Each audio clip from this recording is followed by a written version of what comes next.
Welcome back, everybody.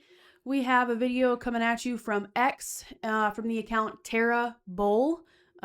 This is new to me. I have not seen this, so we'll be watching it together. She'll give you a little intro to the video. This is a man that was originally from Minnesota, worked in Minnesota, has since left the state, and because he calls himself Dakota Handyman, I'm guessing he came over here to North Dakota. So he's going to give a little idea of what it was like to work in a major food factory with East Africans in Minnesota that were a huge part of the food supply chain for United States and Canada. So yeah, shout out to Dakota Handyman Welding LLC. This is from his TikTok.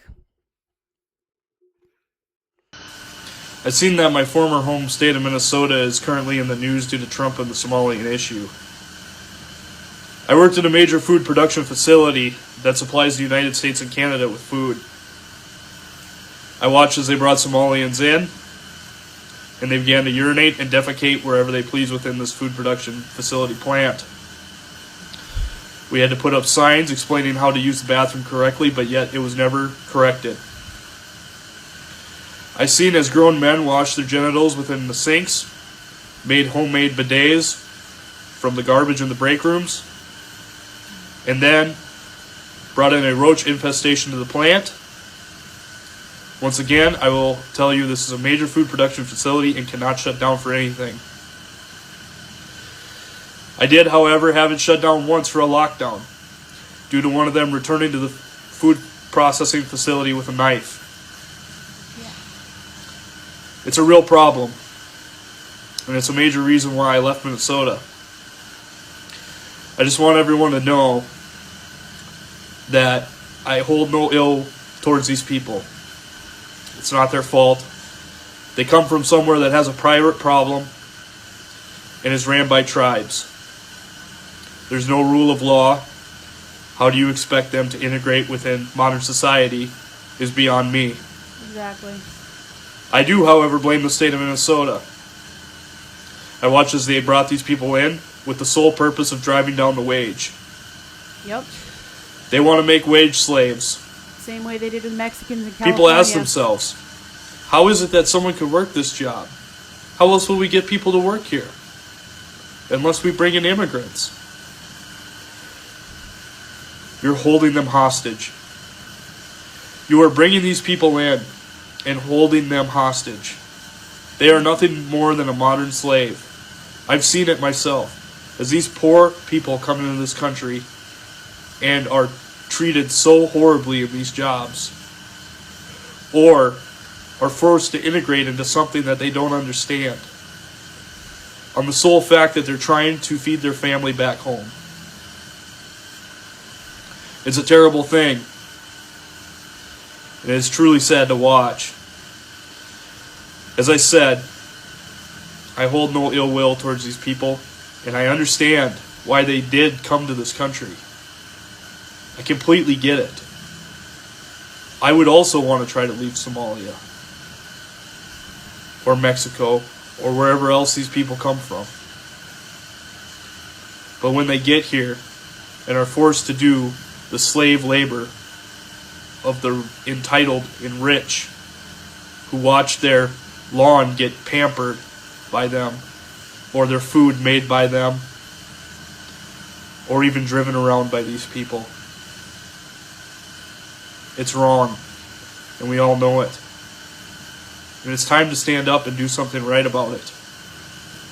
Is that sending everyone back? I honestly don't know. But we need to do something. It's a sad situation that the United States has put itself in and has allowed to happen. With the rise of inflation, the problems will only get worse. Right now is the time to try to act either by raising the wages and allowing these people to integrate into society, or by sending them back. There's no in between. I don't know what else to say. I seen a country growing up that was rich, and I felt like I always had hope. Currently, I don't. This is larger than a Somalian issue, and larger than what I've seen in food production. This is a true problem for America.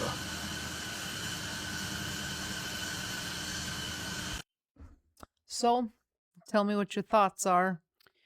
Well, my initial thought is a lot of what he describes we've seen ourselves. In Walmart in Fargo, if you go there at certain times of the day when their call to prayer just happens to be, you've got bathrooms flooded with Somalians whipping their business out to wash, and like the floors of the bathroom are wet. Your pants are going to get wet. If you have kids, they're going to have wet clothes from the bathroom. It happens in Jamestown as well. I thought it was you with me in the Walmart bathroom the last time we were there, but it was Amanda. It wasn't me, yeah. And there was a Somalian female that had been in the stall between Amanda and I, but Amanda had tried going into that stall first, and then she left. And then another one of the workers, black female American, went in and she said, "What's going on? It's flooded in here, blah, blah, blah," because the floor was flooded. Even with the drains. Like, Walmart has big floor drains. Yep. She left.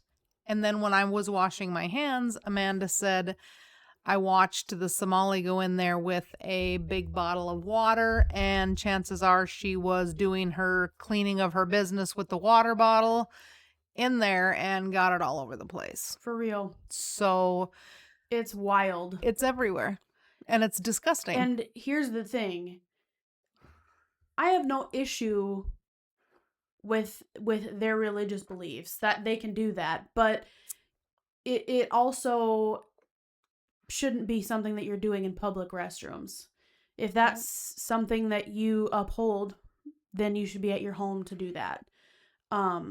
Or maybe if you're making so much of a mess that you're flooding, or clean your stuff up. I think that you could clean your business without flooding a stall. Yeah. But when you come from a third world country, do you care?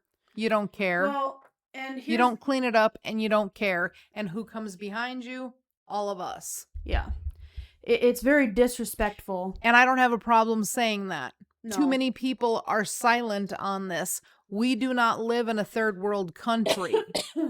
And people that come here legally should assimilate.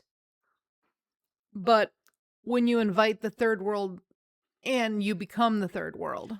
There are ways to do it without making an absolute disaster of the bathroom every time you do it. They sell on Amazon Perry bottles that you use after you have a baby. Mm-hmm. You can buy one and keep it in your purse and fill it with water, and that will suffice. So you don't need to be dumping stuff everywhere. What do you think of him talking about the food supply and being in food production? I think that that's super disturbing. I think... And nothing is ever done. He says something and nothing's ever done. Well, I think it's really scary because we trust these big companies to supply us with clean goods. And we trust that there are checks and balances in place for things like that to not go unchecked.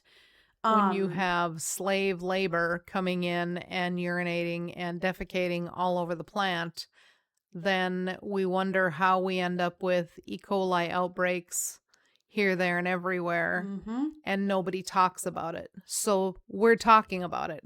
We're talking about the elitism that has brought slave labor in. This is looking just like if you go back to Ever After. Remember Ever After? I do indeed. And in Ever After, you were either an elite or a peasant. There was no in between. And that's where we are becoming right now. We are not a capitalist. We haven't been a capitalist nation since the early 80s. We are corporatist, and right now we are just so much oligarchy and so much crony capitalism that a whole lot needs to get turned around. So we're just bringing you little bits and pieces of what's happening. We will record some longer content this weekend that will help you understand a lot. But these next few videos are going to be real quick ones, just outlining the things that are out there and happening. To But put it on the radar. We're going to talk solutions in a little longer form this weekend. So this, and for anybody who's worked in a manufacturing setting, whether it be food in his case, or for me it was, large farm equipment, there are checks and balances. There are organizations like OSHA that are meant to protect. But everybody is turning a cheek now. But what I'm trying to say is anyone who has worked in places of that type know that there's a whole lot of pencil whipping that gets done.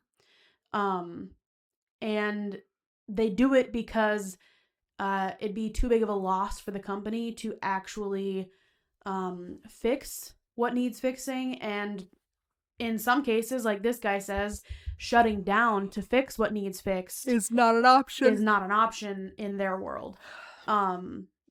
They shut down once because a guy came in with a knife. Yeah. That sounds like West African or Middle Eastern. It sounds kind of wild. East African or Middle Eastern as well. Sounds kind of wild. And I think it's high time that either you start sourcing your own stuff like we've been doing, grow your own food, and become self-sustaining. Of course, we're not 100%. No. The goal is little by little to be more, but it's and not we an are overnight more process. We are more. It can be super daunting to start, but it's the starting is what you need to do. You need to start and take a small step. And if anybody wants us to maybe do some tips and pointers, a list of the first 5 things you can do, talk affordable examples, because we're all about affordable. Make a comment down below, and we'll put that together if there's an interest. Yep. So yeah, we put too much trust in big corporations, I think, is what I'm gathering from this. And it's going to continue to be tricky in America for a bit here. Yep. But we're going to talk about that this weekend. Do not despair. Just continue to keep yourself as local as possible. Period. Grow a garden. Mm-hmm. It's winter now. If you're in somewhere that has winter, it's winter now. And now is the time to buy seeds on sale, plan your garden. You can get your stuff ready for summer now, and that's what we do. I was going to skip this summer for a garden. I can't. Yeah. You're just going to have to help me a lot. And you know what? If there's interest, we can do a separate segment on gardening. Starting a new garden, because we'll be starting a brand new plot at our new home. And it's going to need to be fenced in because we have those beautiful deer back there. There's lots and lots that we can take you along on the ride if you'd like, to show you, like, this is what it looks like when you start a garden. This is an easy way to do it. And this is how you can can it all. This is how you can freeze it all. This is how you can dry it all. Exactly. And there's a lot that even I still don't know. And let's shout out Mom on the Prairie. Yeah. If you haven't seen any of her videos, my sister, she has a homestead and she's been posting content on YouTube. Search for her at Mom on the Prairie. She is our local source for our chicken. So we buy her free range meat birds. I stock up at the end of the fall with so do I. With 10 or 15. We go out, we help do the butchering and cleaning and packaging, but then we also help to make sure that the birds are paid for and that she's got a nice little nest egg, no pun intended, for next year's chickens. So You can source locally. There are Facebook groups that you can go find for your area. And we can put all that information together if you are Yep. interested. We would do a nice little 10-minute video for you. Yep, we can create a nice little extra playlist that's all things gardening, canning, locally sourced goods, etc. If there's interest for that. We're pretty versatile people. Politics is not the only thing that we're good at, so. And I wouldn't even say I'm good at politics. She's better at politics than me. I'm just good at asking questions and learning and having a crash out here and there, so. I bring the editing to the table. Crash out. We'll go to the next video. We'll see if you Yeah. crash out at the next one. Stay tuned for the next video. See if I have a crash out or not. Bye. Bye. Oh.